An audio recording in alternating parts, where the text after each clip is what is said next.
Under the radar, the French comedy Call My Agent. Netflix constantly bombards me with emails about comedies and dramas that I might like and that I frequently don't, yet it neglects to mention others that it slips unheralded into its programming and that turn out to be winners. This week, for instance, I felt duty-bound to watch the streaming service's much-hyped new superhero series, Black Lightning, whose first episode one thought very lame, and it was only when alerted by a friend that I came across Call My Agent, which proved to be a delight. This French comedy drama, 2 seasons of which are available on Netflix, concerns the travails of a Parisian film agency as it seeks to recover from the sudden death of its much-loved founder. That, though, is just the backdrop as we encounter the 4 surviving partners, as much at war with themselves as with their rivals in other agencies. We also encounter the movie stars on whose behalf they're working, and these are real stars playing themselves, or at least heightened versions of themselves. And so you have Natalie Baye and her actress daughter Laura Smet being cast together in a movie against each other's will. You have Cécile de France as Cécile de France, François Hollande's lover Julie Gayet as herself, and Juliette Binoche and Isabelle Adjani doing likewise. This usage of real celebrities could have been a bit of a gimmick, as it was in Ricky Gervais' Extras, but here they're given substantial roles, and it's both intriguing and amusing to watch them playing around with public perceptions of themselves. It helps that the storylines are engrossing, that the scripts are witty, and that the 4 central characters are so sharply defined and well played that you're eager to spend time in their company as they try to keep their pampered celebs, if not content, at least on their books. Under the title Dix% the cut that agents get, this series has been a success in France, and if Netflix bothered to give it any publicity, the same would be true internationally. Instead, we're being persuaded to watch Black Lightning, in which Cress Williams plays a noble school principal who, faced with urban corruption and criminality, feels obliged to resume the superhero mantle he'd left in the closet a decade earlier. However, as with Daredevil and his fists, his superhuman skills aren't very exciting, consisting mainly of the electric currents he shoots at the baddies while garbed in what looks like a scuba diving suit. And the racial profiling, saintly black hero versus nasty white cops, is just as banal. Netflix has come up with a couple of arresting superhero shows, but Jessica Jones this isn't.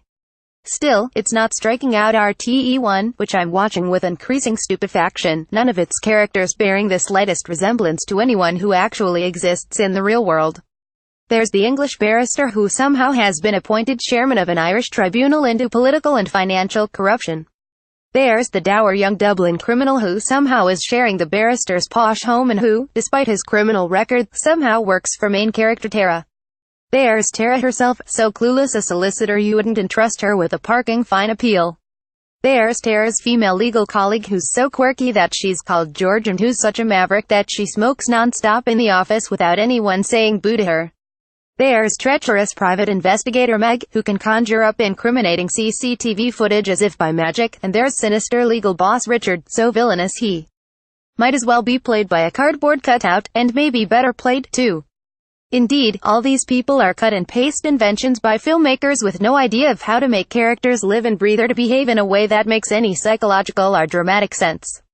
Still, the series got a great puff on last week's Late Late Show at ISNT. That All That Matters with Keelan Shanley now bringing authority to the 6-1 News and Sharon Nebulin moving to the 9 p.m. Bulletin. The latter has also taken over the former's presenting role on Crime Call RTE1. She handled this week's first outing very smoothly. Belfast painter Gareth Reid won the Sky Arts Portrait Artist of the Year award in 2017, and his commissioned painting of Graham Norton can be seen in the National Gallery of Ireland among other fine Irish portraits. As it happens, this country has been doing well in this competition, and on Tuesday night's edition of Portrait Artist of the Year 2018 Sky Arts, Dubliner Briv Higgins-Nichenied won through to the later stages with her arresting study of actress Vicky McClure. The semi-finals will be screened on March 13th, when she'll be joined by 2 other Irish contenders, teenager Hetty Lawler from Westport and Leanne Mullen from Dundalk. These are notable achievements, and this Sky Art series is notable in itself for its commitment to painting.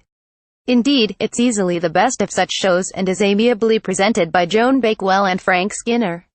Seth MacFarlane is the wicked genius behind Family Guy, episodes of which can be watched nightly on Fox, so I expected more raucous fun from the Orville. Also Fox, a new live-action series that he has based on Star Trek, and that seemed likely to be crammed with piss-taking gags.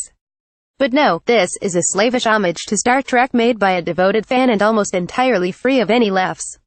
Stretched out 2-hour-long episodes, it's dismayingly limp. Indie Review.